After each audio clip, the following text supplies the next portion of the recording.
Live वाला भी पढ़ लेगा अपने देख के। आवाज ठीक है?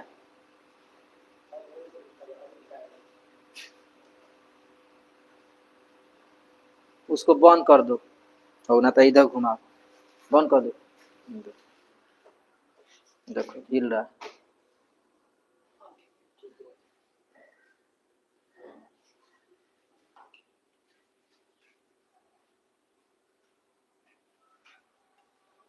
चलो बिल्कुल बेसिक्स हम लोग पढ़ने वाले हैं। नेक्स्ट हम लोग का स्लाइड जो बिल्कुल बेसिक से, या आप किसी भी एग्जाम की तैयारी करें, इसमें जो हम लिखे हुए हैं ना यहाँ पे चीजें आपको दिखा रहे हैं। जैसे हो गया बीपीएससी, है ना। चलो दूसरे ले लेते हैं कलर।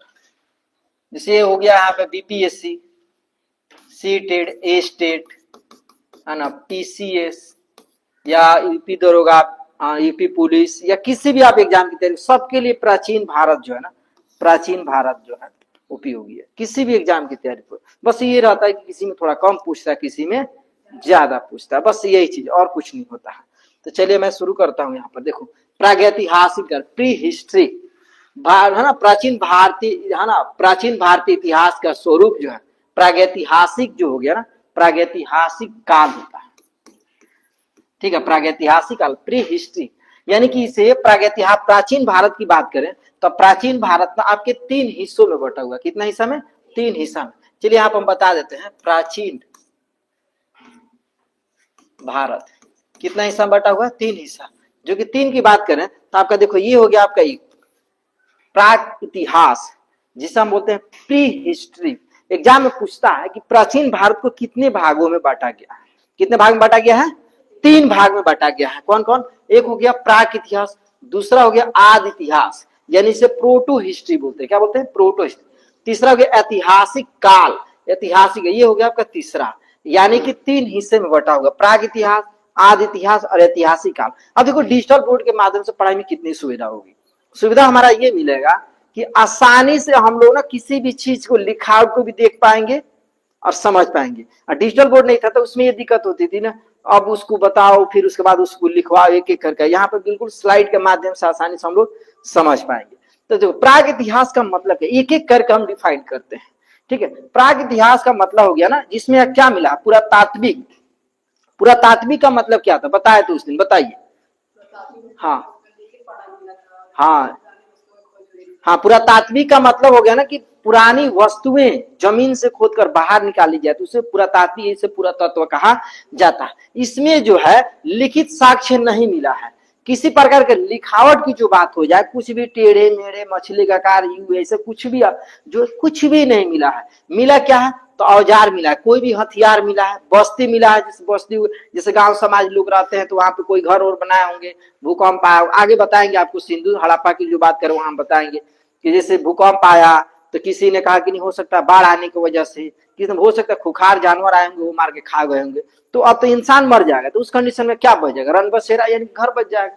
तो वो चीजें यहाँ पर बात हो रही है कि अस्थियां मिली है, जीव जंतु की अस्थियां मिली है, यानी प्राक इतिहास में क्या मिला है?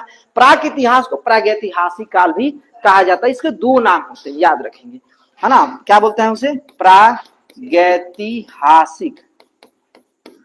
ठीक है, काल, याद रखेंगे, है ना। इससे कितने भाग में बांटा गया है? 2। इसका एक हो गया आपका, है ना, एक प्राग हो गया, एक हो गया प्रागैतिहासिक। इसीलिए भूलना नहीं है कि 2 हिस्से में है, या उसका प्राग अलग हो गया, प्रागैतिहासिक अलग हो, तो दोनों के एक ही रूप में होता है।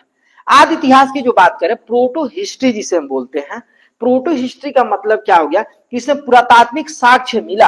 हाँ, तो प्राग इतिहास में पुरातात्विक जमीन से खुदाई हुआ औजार मिला, इसमें लिखित प्रमाण भी मिला। देखो यहाँ लिखा हुआ है कि यहाँ पर लिखित जो है आपका, लिखित प्रमाण क्या हुआ यहाँ पर मिला है। थोड़ा वर्तनी सुधार कर लीजिए, है ना, थोड़ा सा मिस्टेक हो गया लिखने में। लिखित प्रमाण मिला है, लेकिन अभी तक इसे क्या किया गया है कि पढ़ा नहीं गया है। जैसे कि बात करें, इसका हो गया हड़प्पा। क्या हो गया?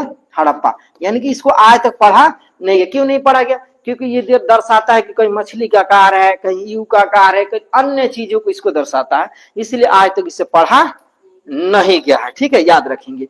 तो यहाँ पर है ना, पढ़ा नहीं गया, यानी आदि इतिहास समझ में आ रही है।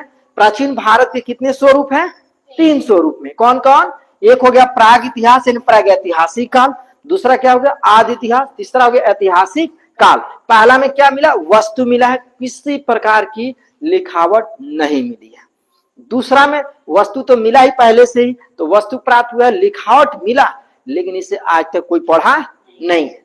तीसरा बात करें यहाँ पुरातात्विक, तो यहाँ पे क्या होगा कि इसमें लिखावट मिली है, मिला तो यहीं पे है आदि इतिहास में, लेकिन यहाँ पर फर्क क्या पड़ गया कि यहाँ पर पढ़ा गया है। क्या गया है पढ़ा गया है। जैसे हो गया बौद्ध धर्म, क्या हो गया बौद्ध धर्म। बौद्ध धर्म की बात है, जैन धर्म महाजनपद काल ऐसे बौद्ध धर्म, जैसे बौद्ध धर्म के बारे में पढ़ा गया कि बौद्ध धर्म के संस्थापक कौन है, जैन धर्म के संस्थापक कौन है, महाजनपद में कितने कितने आपका राज्य थे, कितने राजतंत्र थे, कितने गणतंत्र थे, है ना, मगध कहाँ था, है ना, तो झेलम किस नदी, झेलम किस राज्य में था, है ना, अवंतिका क्या है ना, ये सारी चीजें जो है पढ़ा गया है। तो अब जैसे बात करें बाबर कह रहे अशोक की बात करें, तो अशोक ने क्या कि अशोक ने आपका 1750 में क्या किया अपनी कहानी को, है ना, वो तो लिखा पहले था लेकिन 1750 में किसी ने खोज किया।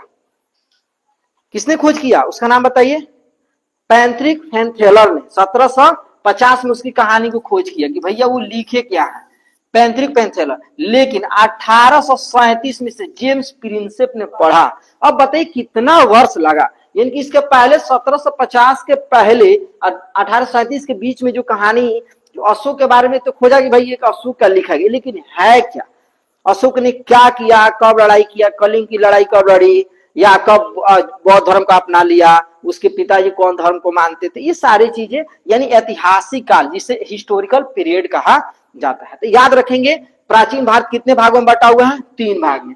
प्राग इतिहास यानी प्रागैतिहासिक काल, इसमें पुरानी वस्तुएं प्राप्त हैं, औजार प्राप्त है, इससे किसी प्रकार की लिखावट के प्रमाण नहीं मिला है। आदि इतिहास की बात करें, इसमें औजार मिला है, साथ में लिखा हुआ चीजें मिला, लेकिन इससे आज तक कोई पढ़ा नहीं। ऐतिहासिक काल में है ना, इसे औजार मिला है और इसे पढ़ा भी गया है, तभी तो हम लोग को ज्ञान है किसी भी प्रकार का। समझ में आ रहा है, नोट डाउन करोगे, नहीं लिखोगे ना, हाँ लिखे हो ना उस दिन का।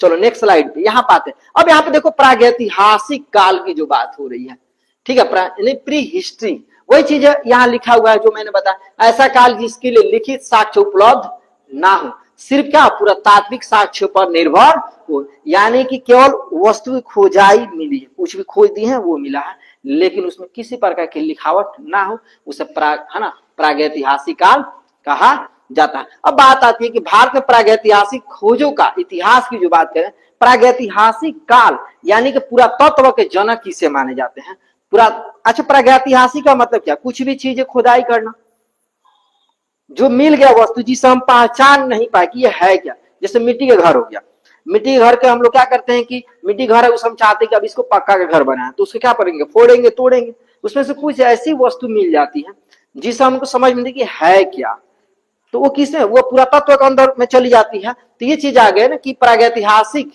है ना, प्रागैतिहासिक खोज का इतिहास, यानी कि सर्वप्रथम 1863 में, यानी कि रॉबर्ट ब्रूस फूड को जो बात कर रहे हैं, ये हो गया पुरातत्व के क्या हो गए, पुरातत्व के जनक माने जाते हैं, जो हम आगे आपको बताएंगे। ये पूरा है ना, ये प्रागैतिहासिक का खोज भी किए थे 1863 में, क्या किए थे, खोज किए थे रॉबर्ट ब्रूस फूड। कहाँ किए थे, पलवरम तमिलनाडु में, जिसे जियोलॉजिकल सर्वे ऑफ इंडिया के अंतर्गत रखा गया है। और रॉबर्ट ब्रूस फूड को भूगर्भ वैज्ञानिक या पुरातात्विक कहा जाता है। भूगर्भ का मतलब क्या हो गया, जमीन से कोई वस्तुएं निकाल कर जिसकी जांच परख करे और उसके बारे में बता दे कि ये चीजें ये है, ये इसका ये प्रयोग होता है, उसी को भूगर्भ कहा जाता है। समझ में आ रहा है, तो ये ऐसे भी काम करते थे। सवाल पूछता है एग्जाम में, है ना, कि भूगर्भ वैज्ञानिक या पुरातात्विक किसे कहा जाता है, तो किसे कहा जाता है जी, रॉबर्ट ब्रूस फूड को, ठीक है। या जियोलॉजिकल सर्वे ऑफ इंडिया का तहत किसको रखा गया है,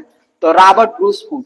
और प्रागैतिहासिक काल की खोज कहाँ पे हुई है, पलवरम तमिलनाडु में कब हुई है, 1863 में। कोई दिक्कत, चलिए देखिए यहाँ लिखा है ना, इसलिए रॉबर्ट ब्रूस फूड को प्रागैतिहासिक काल के जनक माना जाता है। समझ में आ रहा क्लियर। देखिए एग्जाम में ना किसी प्रकार की कहानी नहीं आएगा, ऑब्जेक्टिव आएगा, पूछेगा एग्जाम में कि प्राचीन भारत को कितने भागों में बांटा गया है, तुरंत बता दो तीन, कौन कौन? प्राग या प्रागैतिहासिक, आदि इतिहास और ऐतिहासिक हो गया। पूछेगा कि प्रागैतिहासिक काल या प्राग है ना, प्राग इतिहास का है ना जनक किसे माना जाता है? तो रॉबर्ट ब्रूसफुट। कहाँ खोज किए हैं? पल्लवरम, है ना, तमिलनाडु में वो है। और कब? 1863 में। कोई दिक्कत आ रही है समझ में? चलिए, भारतीय पुरातत्व विभाग के जनक। अब देखिए भारतीय पुरातत्व विभाग, अब यहाँ पर भारतीय लग गया ना। अच्छा, इस तरह से पूछेगा पुरातत्व के जनक कौन है, तो किसको बताओगे? रॉबर्ट ब्रूसफुट को। लेकिन क्वेश्चन लग जाए कि भारतीय पुरातत्व, रॉबर्ट ब्रूसफुट कोई भारतीय नहीं थे, विदेशी थे। तो सवाल पूछेगा पुरातत्व विभाग, पुरातत्व के जनक कौन है, तो किसको बताओगे? Robert Bruce Foote. लेकिन अगर ये पूछेगा भारतीय पुरातत्व के विभाग, तो किसको बताओगे? अलेक्जेंडर कनिंघम को। कब खोज किए हैं? 1861 में खोज किए हैं। अच्छा, एक सवाल बनता है कि 1861 में खोज की है, तो उस समय भारत हमारा आजाद नहीं हुआ था, तो उस समय अंग्रेज का शासन था। तो उस समय भारत में वायसराय था कि गवर्नर था, क्या था बताइए? उस समय क्या चल रहा था? गवर्नर चल रहा था कि वायसराय चल रहा था कि जनरल पद? तीन चीजें आपको बता रहे हैं। चलिए, पहला लिखते हैं गवर्नर, है ना, है ना। दूसरा हो गया गवर्नर जनरल, ठीक है। तीसरा लिख दिया वायसराय। ये तीन चीजें जो है कब थी? चलिए, तो चलिए मैं बताती हूँ। गवर्नर की बात करें तो ये आपका 1700 कब? आपका 71। कौन आया था सबसे पहले? Warren Hasting. कौन आया था? Warren Hasting. समझ में ना? 1771 गवर्नर जनरल उसके बाद से आया, बन के वो पद को अपडेट कर दिया। क्या बना दिया? Update governor general. उसके बाद क्या बना दिया? वायसराय। तो वायसराय कब बनाया गया? तो 1857 की जैसे सिपाही विद्रोह समाप्त हुई, उसको तुरंत ईस्ट इंडिया कंपनी को समाप्त कर दिया गया। और क्या कर दिया गया? अंग्रेज अपने हाथ में ले ली, भाई कंपनी के द्वारा हम देश को नहीं चलाएंगे, अब स्वयं अपना कोई भी नियम बनाएंगे और स्वयं उसको देखरेख करेंगे। तो उस समय ये सवाल हमारा ये था कि भारतीय पुरातत्व विभाग के जनक अलेक्जेंडर कनिंघम 1861 में थे। तो बताइए उस समय वायसराय पद था कि गवर्नर था? तो 1861 की बात हो रही है, तो किसका पद था? वायसराय का। क्यों? क्योंकि 1858 में ना 57 में गवर्नर पद की जनरल का हुई थी, पद समाप्त कर दी गई थी। तो उस समय वायसराय कौन था? तो उसका नाम था, है ना, लॉर्ड कैनिंग। कौन था? लॉर्ड कैनिंग, याद रखिएगा। अब देखिए एक चीज पूछते हैं, अब एग्जाम में पूछते हैं कि 1857 के सिपाही विद्रोह में वायसराय कौन था? कौन था? लॉर्ड कैनिंग था। कौन था? Lord Canning. ठीक है, डबल मात्रा होगी। समझ में आ रही है बात? लिखोगे इसको, जल्दी नोट कर लो क्योंकि लाइव क्लास पे चल रहा है, जल्दी नोट करिए। हाँ, इसके बाद में, अच्छा उसके बाद से पढ़ा देंगे तो स्लाइड रोक देंगे, आप लिख लोगे, यही ना? ठीक है, तो ये समझ में आ रही है बात? ये तो मिटेगा भी तो नहीं, आप जब चाहोगे तुरंत स्लाइड को ऐसे पीछे करके देख सकते हो, आगे करके आसानी से, है कि नहीं? आ रही है समझ में? क्वेश्चन पूछे, नेक्स्ट स्लाइड हटा के इसमें क्वेश्चन पूछे। चलो नहीं, इस पर यहां पर लाते हैं या प्रथम ला लेते हैं, उसके बाद क्वेश्चन पूछते हैं। पूछे? चलिए, सवाल यह है कि 1857 में, सॉरी 1861 में जब अलेक्जेंडर कनिंघम भारतीय पुरातत्व विभाग के जब जनक थे, तो बताए उस समय वायसराय कौन था? लॉर्ड कैनिंग था। कौन था? Lord Canning. याद रख, देखो यही सब ऑब्जेक्टिव क्वेश्चन बनते हैं। बढ़िया तरीके से कहानी को सीखोगे ना तो अपने आप सारी चीजें क्लियर है। लोग कहते हैं जनरल कॉम्पिटिशन की तैयारी करना बड़ा हार्ड है, भाई कुछ भी हार्ड नहीं है। सबसे तो हार्ड हमारे ख्याल से अगर सही से ना सीखो तो खाना बनाना है, क्योंकि उसमें किसी के जुबान का टेस्ट लेना है कि भाई कितना नमक खाता है कितना नहीं, तो आपको अंदाजा से डालना है कि अगला व्यक्ति हमारे यहाँ मेहमान नया आया है तो उस कितना नमक खाता होगा या कितना नहीं खाता होगा या कितना मिर्च खाता होगा कितना नहीं, उस अनुसार से डालना। तो तुरंत कहता बड़ा बढ़िया खाना बना है, बड़ा खराब बना है। तो सबसे तो कठिन काम वो है, और उस एग्जाम में आप लोग पास कर जाते हैं। और जिससे है ना, जो रोज का काम है, और इसमें एक बार बढ़िया से मेहनत कर लिए, 6 महीना बढ़िया तरीके से एकदम जी जान लगा के मेहनत कर लिए, तो जीवन भर के लिए काम हो जाएगा। बढ़िया से पढ़ ले, तो हार्ड है ही नहीं थोड़ा सा भी, है कि नहीं? तो खाना वाला एग्जाम में पास और पढ़ाई एग्जाम में फेल। चलो आप बाद में क्वेश्चन करते हैं ना, चलिए। हाँ अच्छा चलो एक बात पूछते हैं, पुरातत्व विभाग की खोज 1863 में रॉबर्ट ब्रूस फुट ने किस जगह पे की थी? जगह का नाम और राज्य बताइए। पल्लवरम और नाम तो टेढ़ा मेढ़ा है ना। अच्छा अच्छा कोनो बात नहीं, ब्याह में आपको पोलो याद नहीं है? अब उसमें तो है या प्लस में शादी की जब पहली बार किसी लड़की कोई देखने जाता है तो लोटा में पानी आम के पोलो, तो यह पल्लवरम, कितना बढ़िया। चल ये देखो, पुरातत्व विभाग के प्रथम महानिदेशक किनको माना गया था? किसको माना गया?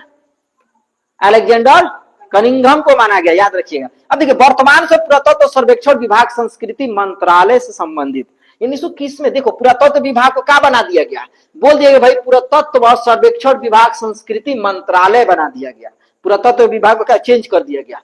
और 2026 में इसे 165 वर्ष पूरा किया। यानी कि बात करें 2011 के आंकड़ा अगर देखोगे आप, 2011 की बात कर रहे हैं,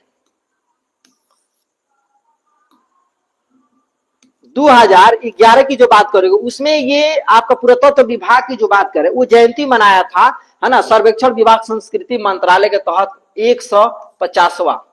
तो अब जोड़ो, आज जो है 2026 चल रहा है, तो हमारा 15 वर्ष बढ़ा ना जी, तो 15 से यहाँ जोड़ दो तो कितना हो जाएगा? 165 वर्ष पूरा किया है। भारत में सबसे पहले पुरानी पसाड़, अच्छा पसाड़ का मतलब क्या होता है? यहाँ पसाड़ होगा, ठीक है। पसाड़ का मतलब क्या? पसाड़ का मतलब पत्थरों का युग, क्या होता है? पत्थर, केवल पत्थर का, क्योंकि उस समय ना किसी प्रकार की लोहा की खोज नहीं हुई थी कि बस निकाले लोहा और कुछ काम था उसको नुकीला बना के कुछ शिकार कर ले या कुछ कर ले, पत्थरों से नुकीला चीजें बनाए जाते थे, है ना। पसाड़ का पुरानी पसाड़ उपकरण बेरी महाराष्ट्र से प्राप्त हुए जो लगभग 14 वर्ष लाख पूर्व के हैं।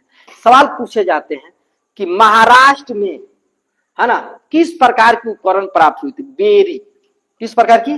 बेरी महाराष्ट्र से प्राप्त हुआ था। क्या चीज? पसाड़ उपकरण, मतलब पत्थरों का हथियार, जैसे ना कि नुकीले, जैसे आप देखे होंगे, आप लोग कहीं प्रयोग करेंगे, दो पत्थर ले लो और दोनों के तेज में घर्षण करो, क्या निकलता है? चिंगारी निकलता है कि नहीं? तो समूह लोग क्या करते थे कि इतना उसको घर्षण करते थे कि नुकीला बना लेते थे, और नुकीला बना के और क्या करते थे? उससे कोई शिकार करने का काम करते। उनके पास किसी प्रकार की भाला हथियार कुछ भी नहीं थे, केवल पत्थरों का शिकार वो लोग करते थे, ठीक है। तो चलो ये देखते हैं, पुरातात्विक थॉमसन ने कोपेनहेगन संग्रहालय की वस्तुओं के आधार पर प्रागैतिहासिक को कितने भाग में बांट दिया है? 3 भाग में। अब सवाल यहां से बनता है कि पुरातात्विक ने कोपेनहेगन संग्रहालय की वस्तुओं को कितने भागों में किनके द्वारा बांटा गया है? तो थॉमसन के, किसने बांटा भैया? थॉमसन ने। कितने भाग में बांटा है? 3 भाग में। यानी कहने का मतलब है कि प्रागैतिहासिक काल को भी बांटा गया है। जैसे प्राचीन भारत को बांटा गया था 3 भाग में, कौन कौन? प्राग, आद और ऐतिहासिक। उसी प्रकार से हमारा क्या हो गया कि प्रागैतिहासिक काल को भी 3 भागों में बांटा गया है। कौन कौन? तो देखिए, एक हो गया आपका पसाड़ काल, दूसरा हो गया कांस्य युग, तीसरा क्या हो गया? लौह युग, है ना। क्या हो गया? पसाड़ काल, कांस्य युग और लौह युग। आवाज आ रही है? चेक करो लाइव में, ठीक है आवाज? तो ऐसा ना कि हम पढ़ा रहे, लोग खूब बढ़िया से पढ़े और अगला देखे तो कहिए सर आवाजे नहीं आ रहा था, है कि नहीं? चलिए, तो प्रागैतिहासिक काल को कितने भागों में बांटा गया है? 3 भाग में। कौन कौन? पसाड़ काल, कांस्य युग और लौह युग। अब यहां से पसाड़ काल की जो बात हो रही है, तो पसाड़ काल को भी 3 भागों में बांटा गया है। यानी कहने का मतलब है कि रुकिए इसको मिटाते हैं।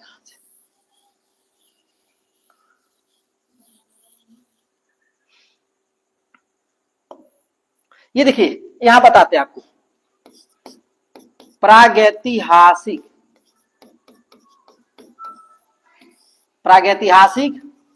काल कितने भाग में बटा हुआ है बाबू? 3 भाग में। कौन कौन? पसाड़ काल, पसाड़ का मतलब पत्थरों का काल, कांस्य युग मतलब किसका? कांस्य युग, तांबा प्लस पत्थर, है ना। और एक हो गया लौह युग, लौह युग, ठीक है, लौह युग। अब पसाड़ काल को भी 3 भागों में बांटा गया है। वो चीजें देखो यहाँ पर, पूरा पसाड़ काल, मध्य पसाड़ काल और नौ पसाड़ काल। यानी क्या बांटा गया? 3, पूरा पसाड़ काल, है ना, पूरा पसाड़ काल, है ना, मध्य पसाड़ काल हम एक एक करके सारी टॉपिक को पढ़ाने वाले हैं। और एक हो गया आपका क्या चीज, नवपाषाण काल। ठीक है, अब देखिए पूरा पाषाण काल को भी 3 भागों में बांटा गया। देखिए यहां लिखा पूरा पाषाण काल को कितने भागों में, 3 भाग में, है ना। 3 भाग की जो बात करें, देखिए यहाँ स्लाइड हम हिडन करते हैं, यहाँ दिखाते हैं। पूर्व पूरा पाषाण काल पहला, दूसरा मध्य पूरा पाषाण काल, और तीसरा उच्च पूरा, है ना, पाषाण काल। यानी कि याद रखेंगे 3 भाग में टहनी जैसा संरचना बनी हुई है ना।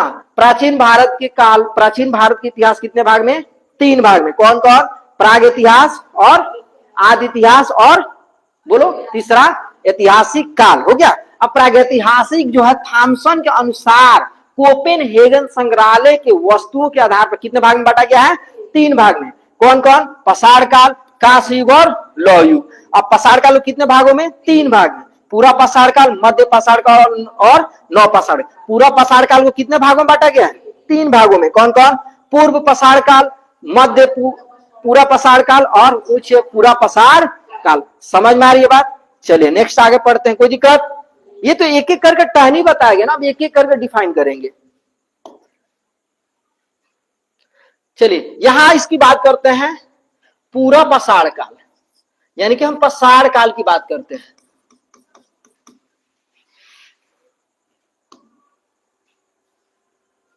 चलिए पूरा पाषाण काल, अब ये मेरा हेडिंग हो गया, ठीक है, इसकी बात करते हैं। चलो यहां देख लो, बैक में आके दिखाते हैं क्या है ये, पाषाण काल, कांस्य युग और लौह युग। तो पाषाण काल कितने भाग में, 3।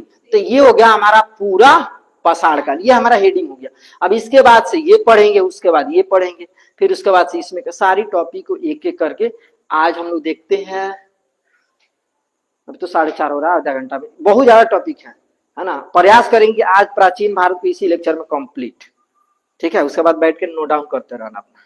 चलो इस कितने भागों में है, यहां पर देखिए पूरा पाषाण काल की बात करें, इसकी लगभग 25 लाख ईसा पूर्व से 10,000 ईसा पूर्व। कभी कभी पूछता है एग्जाम में कि पूरा पाषाण काल किस समय बताएं, 25 लाख ईसा पूर्व। ईसा पूर्व समझते हो, ईसा मसीह के जन्म के पहले, यानी उनका जन्म नहीं हुआ था उसके पहले की बात हो रही है। अब सोचो उस समय इसके लक्षण की बात करें तो आखेटक या शिकारी। अच्छा आखेटक और शिकारी क्या होता है, चलिए बताइए। आखेटक का मतलब क्या होता है बताइए, आखेटक या शिकारी। आखेटक या शिकारी का मतलब है कि कोई व्यक्ति क्या करता है कि अपने भोजन के तलाश में एक स्थान से दूसरे स्थान पर जाता है। जैसे आप अपने रोजगार के तलाश में यहाँ पढ़ना है कि भाई हम अगर पढ़ लें तो बढ़िया सर्विस हो जाता है, हमें एक रोजगार प्राप्त हो जाएगी। तो इनके लक्षण हो गया क्या चीज, आखेटक या शिकारी। तो सवाल पूछता है कि मानो आखेटक या शिकारी का था। देखो मानो उस समय ना, मानो पास किसी प्रकार की कोई हथियार नहीं थी, आगे का ज्ञान नहीं था, कोई जानवर को पालना कुछ भी नहीं पता था, बस उसके एक ही चीज था, पेट भरना। कैसे, कोई जानवर दिखे मार के खा जाना, बस उसका एक ही सपना था, जानवर को मार के खाना है। तो इसीलिए भोजन के तलाश में आज भी देखो व्यक्ति अपने परिवार को छोड़कर विदेशों में अन्य जगह पे जाके क्या करता है, काम करता है। उसके बाद क्या था, खाद्य संग्राहक था। खाद्य संग्राहक का मतलब क्या होगा कि खाना को इकट्ठा करने वाला। अब खाना को इकट्ठा करने का मतलब हो गया, जैसे हम लोग ना कोई भी काम करते हैं तो हम लोग अगर 10 किलो 50 किलो चावल है तो एक ही दिन में बना कर नहीं खा जाते हैं, जितनी जरूरत उतनी बनाते हैं, कुछ चीजों को फिर बचाकर रखते हैं। लेकिन मानो क्या करता था कि जो जानवर को मारा उसको खा लिया और जो बच उसको रख देता था कि काल के काम चलाएंगे। क्यों, क्योंकि अगर कल कोई जानवर ना मिला तो ऐसे थोड़े मरेंगे, क्योंकि उसके पास किसी प्रकार की ज्ञान नहीं था। लेकिन इतना जरूर था कि इसको रखते हैं फिर कल खाएंगे, यानी कि इतना तो जरूर बुद्धिमान था, है कि नहीं। समझ में आ रही, आखेटक या शिकारी था। किस कालखंड में, पूरा पाषाण काल। कब की बात हो रही है, 25 लाख ईसा पूर्व से लेके 10,000 ईसा पूर्व। समझ में आ रही है। चलिए ठीक है। पशुपालन का ज्ञान नहीं था, है ना, पशुपालन का ज्ञान नहीं था। ये जीरो नहीं है, स्टार, ठीक है, ये स्टार बना दी। पशुपालन का ज्ञान नहीं था। अगर उसको पशुपालन का ज्ञान होता, अगर जानवर को पालने का उसके पास अगर ज्ञान होती तो किसी जानवर को मारकर नहीं खाना। फिर भी आगे चल के उसको ज्ञान होगा, तभी तो मानव ने सबसे पहले कुत्ता को पालतू बनाया। किसको बनाया, कुत्ता को पालतू बनाया। देखो सबसे ज्यादा गाय, कुत्ता जो मानव पास किसी चीज को लेकर बड़ा जल्दी आकर्षित हो जाता है। गाय आकर्षित, दिखते हैं आप, इतना ज्यादा न्यूरॉन एक्टिव होता है कुत्ता में और गाय में। कोई मालिक होता है ना जो गाय को पाला हुआ है, खूब चिल्लाएगी इस तरह से, जो चुप हो एक बार वो बोलते हैं मालिक को देख, आवाज सुन ले तो गाय एकदम चुप, है ना, या मालिक को देख लेगी या कोई नहीं खिला है तो बार बार अपने सिर को उसके शरीर की तरफ करेगी, कोई नहीं, वो समझ जाता है कि इसको कौन आज पानी नहीं दिया है, खाने के भी नहीं दिया, तुरंत आके वो लोग घर वाले को बोलते हैं कि दिन भर सब लोग घर पे इसको कुछ खिलाया नहीं। तो ये चीजें, ये उस समय मानव के पास किसी प्रकार ज्ञान नहीं था, आग का ज्ञान नहीं था। जैसे होता ना कि आग, जैसे होता ना कि मानो किसी जानवर को मार दिया तो उसको आग में भूज कर खा ले, ऐसे किसी प्रकार का उसको ज्ञान ही नहीं था, बस मार के कच्चे ही खा लेना है कि नहीं। जैसे आप लोग चाउमीन खा लेते हैं, बनता कहाँ है, हल्का से उबाल के और रंग डाल के, वो लोग क्या करते हैं कि बस उसको मिला के, मेले बाजार में तो अक्सर कच्चा सामान मिलता है। जलेबी तो इतना टाइट बना के देगा ना कि 2 मिनट के बाद एकदम लगेगा कि पुआल हो गया, घर लेते आते आते आते जा जलेबी निकाल रहा है, एकदम हो जाता है, कितनी मुलायम हो जाता है, सारी चीजें कच्चा, जो जल्दबाजी में चाहिए तो भाई तो दिक्कत तो होगा ही। नहीं, मानो को उस समय क्या था, ज्ञान। समझ में आ रही बात? अच्छा, लग रहा है डिजिटल बोर्ड पे पढ़ने का कुछ अलग अनुभव है कि नहीं? सारी चीजें क्लीन दिख रही है, लिखने का अलग सा मौका मिल जाएगा, सारी चीजें है कि नहीं। चलो, खाद्य संग्राहक था, खाना का इकट्ठा करता था, शिकारी था, भोजन के तलाश में एक स्थान से दूसरे स्थान पर जाता था, है ना। अच्छा, आज लोग क्या कहते हैं, घुमक्कड़ है, तो पहले लोग आखेटक कहते थे, क्या कहते थे, आखेटक। आखेटक क्यों होता था कि शिकारी के तलाश में जाता, उसको किसी प्रकार की काम नहीं था, पशुपालन के ज्ञान नहीं था, आग का ज्ञान नहीं था। औजार उसके पास क्या था, सल्क ब्लेड। सल्क का मतलब होगा ना, सल्क मतलब पत्थर, क्या हो गया बाबू, पत्थर। अब देखिए कैसे, सल्क मतलब नहीं बल्कि सल्क ब्लेड का मतलब पत्थर को लोग क्या करते थे, नुकीले बना के, और जानवर जब जाता तो उसको मार देते थे, जैसे ये नुकीला है उसको मार देते थे, जानवर मर गया उसको खा जाती थी। तो ये लोग सल्क ब्लेड का पत्थरों का ही केवल याद रखिएगा। स्थल की बात, अतिरम पक्कम, कहा ये, तमिलनाडु में। अतिरम, यहाँ एक जगह मिला, क्या थी, हथनौरा, कहा, मध्य प्रदेश, उत्तर प्रदेश में पड़ता है। यहाँ पर बात करें, सबसे ज्यादा मानव का ना कंकाल मिला, खोपड़ी मिला है। सवाल पूछे जाते एग्जाम में कि सबसे ज्यादा मानव का कंकाल किस जगह से मिला है, तो किस जगह से मिला, हथनौरा, मध्य प्रदेश से। कहा ये, एमपी, मध्य, हथनौरा, मध्य प्रदेश, उत्तर प्रदेश में जो है आपका, यहाँ सबसे ज्यादा मानव का क्या मिला है, कंकाल और खोपड़ी मिला है। यानी कि वहां पर इंसान ने, हमारे ख्याल से क्या किया, जानवरों ने क्या किया, इंसान के ऊपर हमला किया है और इंसान को मारकर खाया होगा। ये होता था ना पहले कि मानव जो है दिन में क्या करता था कि जानवर को खदेड़ता था, और उल्टा होता था रात में, अब जानवर खदेड़ता मानव के में है, इंसान जैसे सोए तल मार के खा जाता था, सेम उल्टा रिएक्शन था। इसीलिए तो इंसान अपना रन बसेरा बनाना शुरू किया, कहाँ, पहाड़ों पर और पेड़ पर, जैसे चिड़िया अपना घोंसला बनाती है वैसे। समझ में आ रही है बात? तो एग्जाम में पूछा जाता है कि मानव की खोपड़ी या कंकाल का साक्ष्य सबसे पहले कहाँ मिला है, तो हथनौरा। देखो ऑब्जेक्ट ये खत्म होगा ना तो इसके ऑब्जेक्टिव क्वेश्चन लेंगे टेस्ट, समझ में आ रही है ना, ये नहीं कि बस इसको पढ़ा दिए, आप बैठ के छाप लिए और चले गए, हो गई हमारी पढ़ाई। ऐसे कुछ क्या होने वाला है, ऐसे बोलोगे तो हम पीडीएफ आपको नहीं दे देंगे, घर बैठ के छाप लीजिए भाई। इसमें ऑब्जेक्टिव जो बनेगा वो आपको देखना है और वो आपके काम के होंगे, ठीक है। चलिए, अब यह हमारा खत्म हो गया, ये पहला हेडिंग जो था ना पूरा पाषाण काल क्या हो गया, खत्म। यहाँ देखो दिखाते हैं आपका पूरा पाषाण काल खत्म। अब क्या पढ़ने वाले हैं, देखो एक एक स्लाइड देख रहे हो, एक एक स्लाइड है मध्य। अब जी इसकी समय की बात करते हैं, समय, इसकी समय लगभग 10,000 ईसा पूर्व से कितना, 4,000 ईसा पूर्व। यानी कि देखो यहाँ 25 लाख ईसा पूर्व था, अब कितना हो गया, घट के 10,000 से लेके। देखो ये फिक्स नहीं होता, ये अंदाजा लगाया गया, किसी किसी बुक में 12,000 दे देगा, 8,000 दे देगा, किसी के 4,000। तो ये समय कालखंड नहीं पूछता है, केवल वस्तुओं के बारे में पूछता है। अच्छा चलो, यहाँ पर मानव को कोई ज्ञान था पशुपालन का, लेकिन यहाँ पर क्या ज्ञान है, पहला पशु को क्या बनाया, पालतू बनाया सबसे पहले। देख रहे हो, पशुपालन किस, मध्य पाषाण काल। अब एग्जाम पूछता है कि मानव ने किस जानवर को सबसे पहले कुत्ता बनाया और कौन सा कालखंड था, किसको बनाया, पालतू बनाया था, किसको, कुत्ता को बनाया पालतू, और कौन सा कालखंड था, मध्य पाषाण काल है ना। कुत्ता पूछ दिए थे क्वेश्चन में, है ना।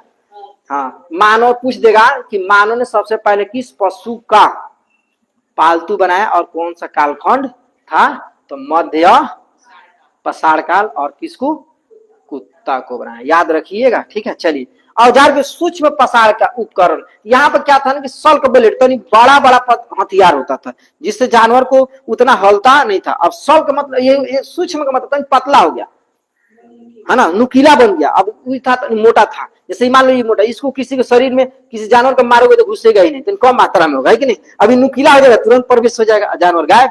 तो उसमें क्या किया, अब उसके पास ज्ञान हो गया कि भाई अब हमको और भी पतला इसको बनाना है ताकि जानवर को आसानी से शरीर के अंदर प्रवेश कर दे, ठीक है।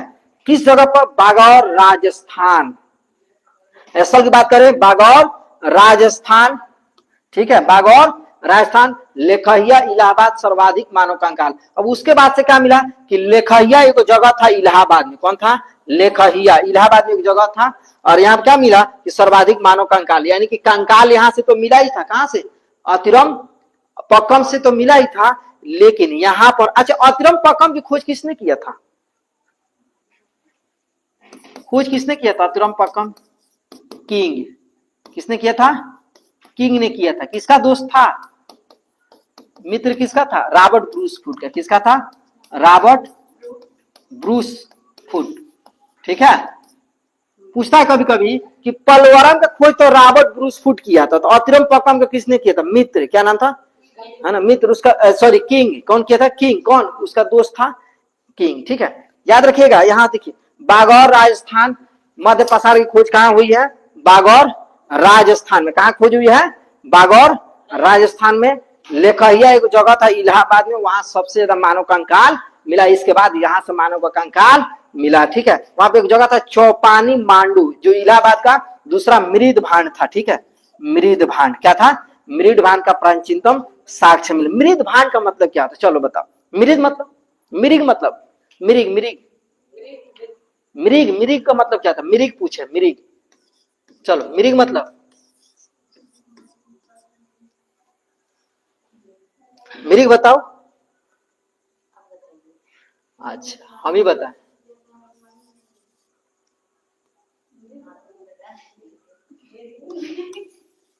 बोलो, वो तो हम बताएंगे। मृग का मतलब होता है हिरन, क्या होता है, हिरन, ठीक है। तो देखो यहाँ पर ये क्वेश्चन यही था ना, चौपानी मांडो से क्या मिला, मृदभांड का प्राचीनतम साक्ष्य मिला, कहां से, चौपानी मांडो है, कहाँ, इलाहाबाद में है। चौपानी मांडो एक जगह है, और कहाँ है ये, इलाहाबाद में, याद रखिएगा। मृदभांड का मतलब हिरन, हिरन की साक्ष्य कहां से मिला है, बोलो, इलाहाबाद चौपानी मांडो से। समझ, एग्जाम पूछ दे कि मृदभांड का प्रमाण सबसे पहले किस जगह से मिला, डायरेक्ट बोल दिया राज्य तो इलाहाबाद, कभी कभी राज्य छुपा देता, दे देगा चौपानी मांडू और बागौर, हथनौरा, अतिरम पक्कम, कंफ्यूज कि भाई राज्य पूछता था काम चल जाता, अभी जगह पूछ दिया तो चौपानी मांडू। समझ में आ रही है बात, कोई दिक्कत, लाइव वालों का हाल है, सो मत जाए सब पढ़ते पढ़ते।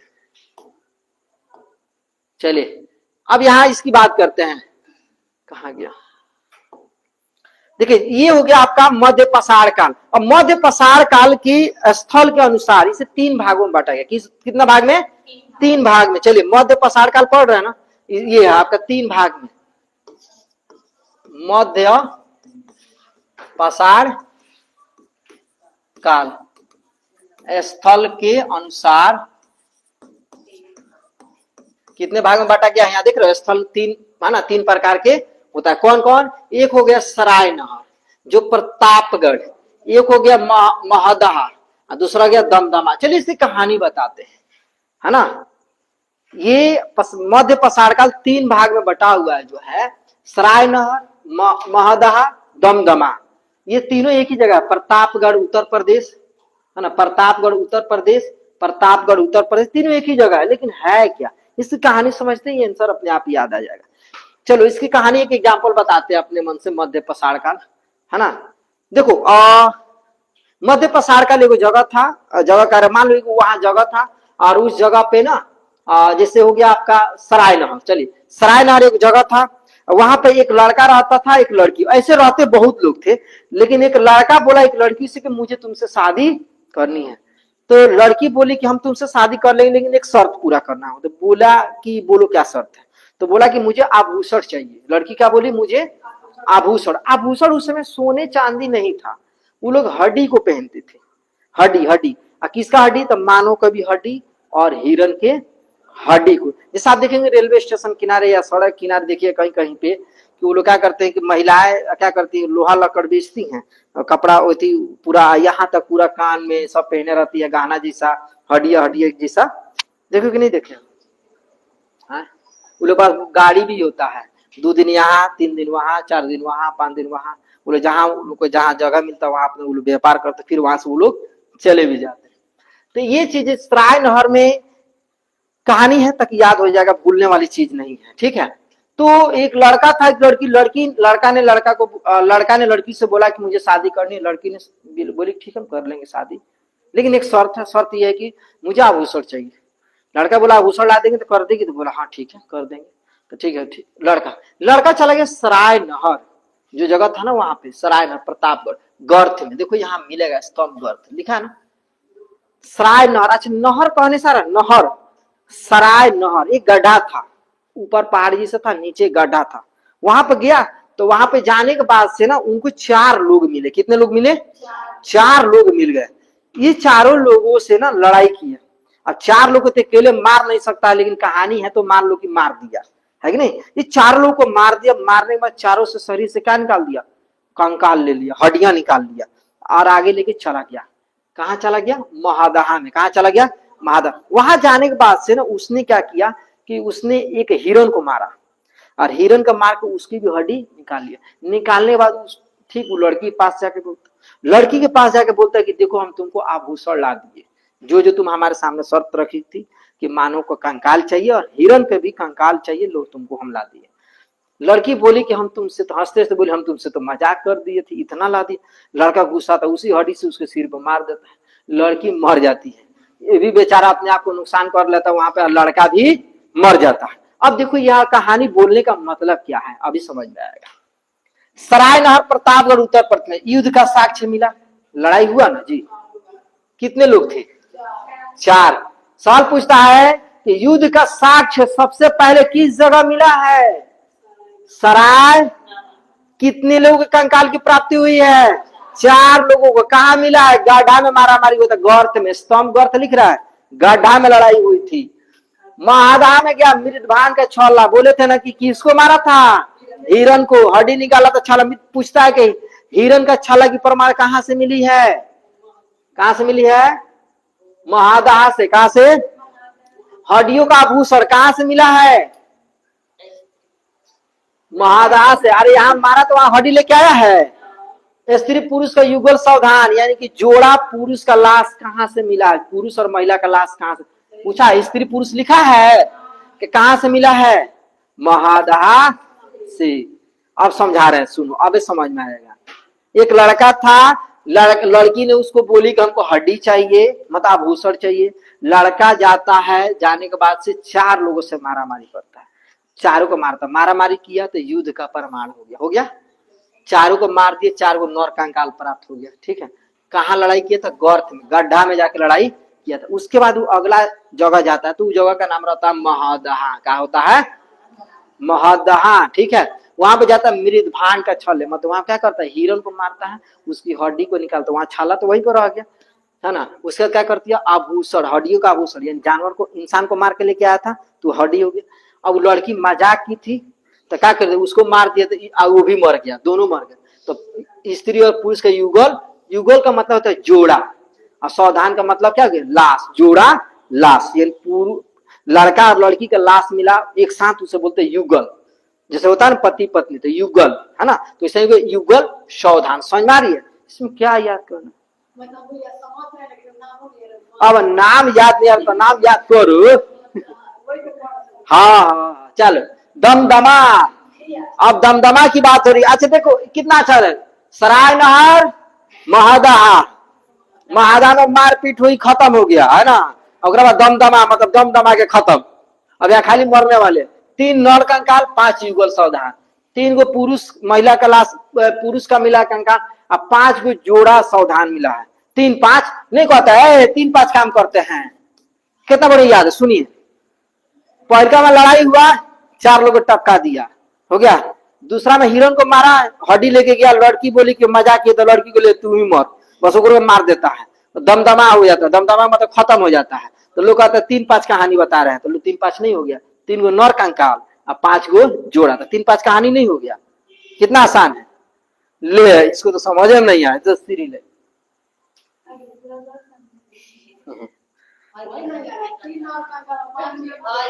तीन नर कंकाल एजी मिला, 4 गो पुरुष का हड्डी, 4 गो, पहला में 4 गो, पहला में कगो, और तीसरा में कगो मिला 3, कब हुआ होगा झगड़ा।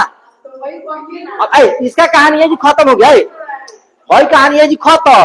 तो आप मन में सोचिए कि सर ये दमदमा का मतलब हो गया कि केवल उल्टा सीधा कहानी सिखा दिए, इन 3-5 कहानी बता दिए, तो 3 और 5, तो 3 का मतलब 3 को पुरुष मारा, अब 5 का मतलब 5 को महिला, 5 को पुरुष, युगल में लिखा है जोड़ा, 5 को पुरुष और 5 को पति पत्नी मारा है, तो 10 को लोग नहीं हुआ। अरे तुमको हम समझाने की बात, हम ये नहीं कह रहे तो कौची कह रहे हैं। 3-5 का मतलब हो गया ना, हम तुमको ये चीज बताना कि हमने मान लो कि तुमको 2 कहानी बताया, और तीसरा में तुम्हारे मन में आके कहानी कुछ बता दिए, 3-5 को, 3-5 मतलब उल्टा सीधा कुछ, तो उल्टा सीधा कुछ को मतलब 3 गो नर कंकाल मिला और 5 गो युगल। अब देखो कैसे एग्जाम में पूछेगा कि युद्ध का साक्ष्य किस जगह से मिला, किस जगह से मिला है, सराय, कोलकान खंड, मध्य पसार काल, समझ रहा ना। पूछेगा 4 नर कंकाल कहां से मिले हैं, सराय नहर। पूछेगा मृदभांड का छल्ले का प्रमाण किस जगह से मिला है, महदाह से, महदाह, जैसे गदाहा, गदाहा तो महदाह, महदाह है मृदभांड का छल्ला, हड्डियों का और स्त्री पुरुष का 2 गो, यदि 1 गो जोड़ा पूछे तो महादाह में, आप पूछे कि 5 गो स्त्री पुरुष कहाँ मरा है, तो दमदमा में। अब समझ में आ रही है। पूछे कि 4 गो पुरुष कहाँ मिले हैं मरा हुआ, सराय नहर में, 3 गो कहाँ मरे हैं, दमदमा में। क्या टेंशन है, अब बुझाए है। चलिए हो गया, कोई दिक्कत, समझ में आ रही है बात, बोलो सच बोलो, झूठ मत बोलो, आगे पढ़ाना है अभी। अब चलिए आप पढ़ने वाले हैं क्या चीज, नया हेडिंग, 9 पसार काल। क्या पढ़ने वाले हैं, 9 पसार काल पढ़ने वाले हैं, है ना। क्या क्या पढ़ लिए तो याद रखिएगा, यहाँ स्लाइड के माध्यम से फिर से बैक करके दिखा देते हैं आपको। देखिए यही है था ना, यहाँ पे देखिए पूरा पसार काल पढ़ लिए, मध्य पसार काल पढ़ लिए, अब क्या पढ़ने वाले हैं, 9 पसार काल। ठीक है, चलिए 9 पसार काल, 20 स्लाइड है, अभी 6 नंबर स्लाइड पे है, देखो 20 स्लाइड है, अभी 6 पे है। चलिए 9 पसार काल की कालखंड देखिए, समय 10,000 ईसा पूर्व से लेके कितना, 1000 ईसा पूर्व, कितना हो गया, 10,000 से 1000 ईसा पूर्व हो गई। ठीक है, यहाँ लक्षण की बात है, कृषि की शुरुआत हो गई थी, कृषि। ठीक है, क्या चीज, कृषि की शुरुआत। पहला क्या था, जौ, उसके बाद गेहूं, उसके बाद चावल, फिर मक्का। यानी कि अब एग्जाम में पूछता है कि भैया मानव ने कृषि की शुरुआत कब की थी, कहां से की थी, मतलब किस कालखंड से शुरू की थी, किस कालखंड, 9। मानव ने पहला पालतू जानवर कुत्ता को किस कालखंड से शुरू किया है,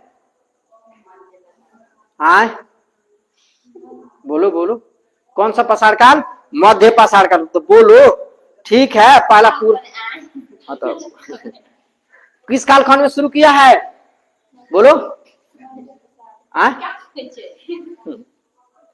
चलो, मानव ने कृषि की शुरुआत किस कालखंड से किया है, 9 पसार काल, है ना, याद रखिएगा। अब कृषि में सबसे पहले क्या बोया, क्या मिला है उसको, जौ। जौ को यौ भी लिखता है, क्या लिखता है, याद रखिएगा, कहीं जौ नहीं लिखता है, यौ लिखता है, यौ। अच्छा, जैसे दूध, और एक हो गया दुग्ध, तो इस दोनों में कौन सही है, ये कि ये, हाँ, लेकिन आप हाई वाला, अब दुग्ध लिखाता है, दुग्ध, लेकिन हम लोग शॉर्टकट वाले हैं तो दूध में खींच देते हैं।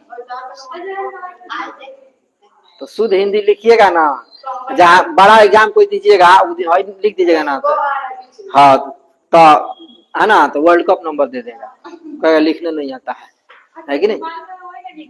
तो मालूम रहेगा तो सीखिए, यहाँ सिखा नहीं रहे हैं, समझिए, मालूम रहेगा तो। अब देखो जौ को यौ, अब किसी को ये यौ कहेगा, कखो का सिखा रहे यरल है ना, अंतस्थ व्यंजन है, ग्रामर पढ़ाएंगे तो क्या मिला सबसे पहले, क्या मिला, उस कौन सी खेती किया था, जौ यानी यौ, उसके बाद गेहूं चावल मक्का, और क्या कर दिया भाई, अस्थायी जीवन की शुरुआत। हाँ, अब अस्थायी जीवन की शुरुआत क्यों नहीं करेंगे।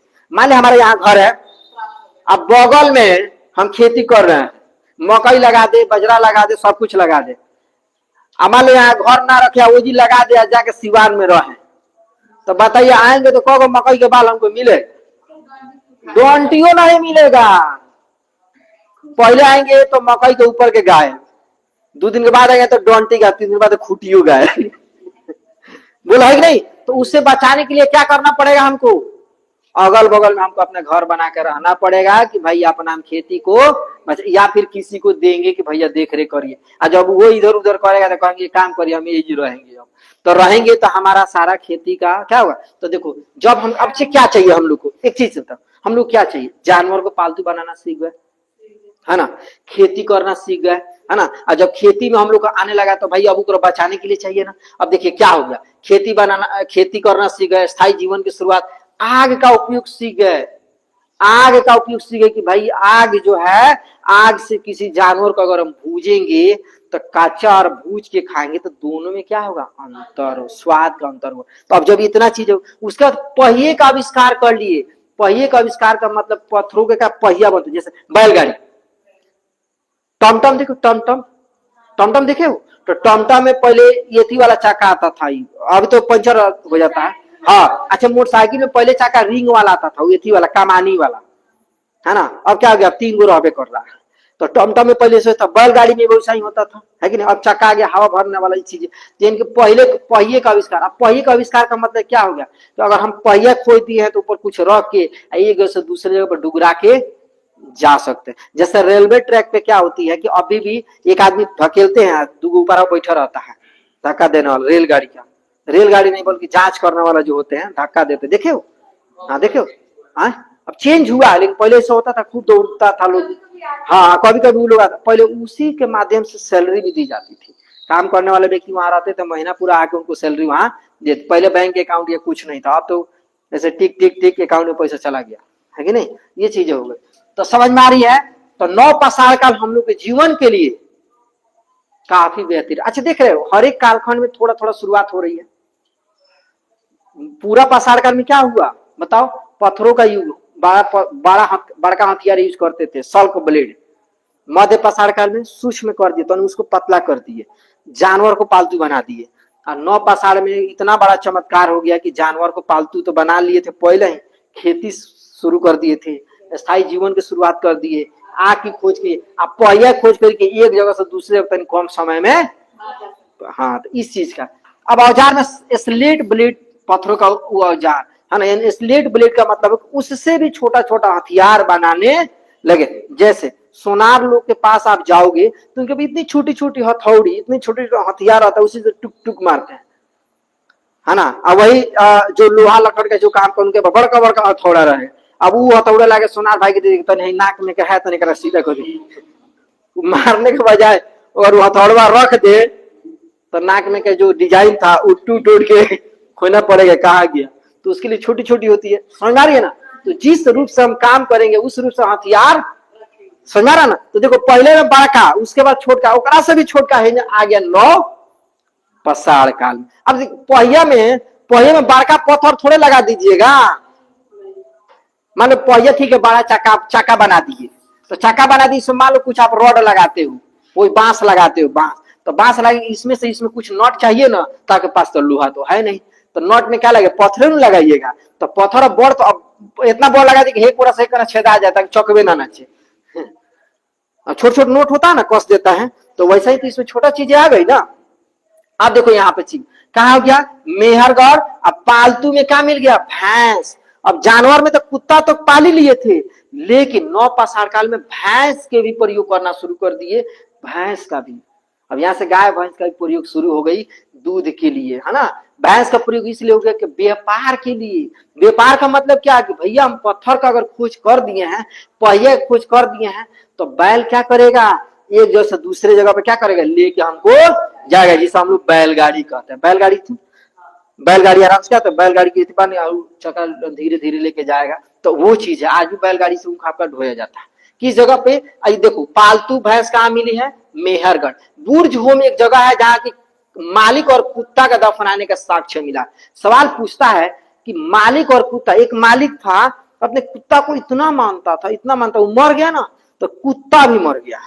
तो लोग बोले कि भाई इसके ये भी मर गया, तो दोनों को एक जगह दफना दिया गया। तो सवाल पूछा जाता है कि मालिक और कुत्ता को दफनाने का शव किस जगह से प्राप्त हुई है, तो बुर्ज होम जो है यहाँ से कश्मीर में है, और कहाँ पे, किस कालखंड में, तो नौपाषाण चिरांद जगह है। चिरांद सारण यानी कि छापरा की बात हो रही है। कहाँ हो रही है भैया, ये सारण जो लिख रहे हैं ना, ये छापरा की बात हो रही है यहाँ पर, है ना, चिरांद।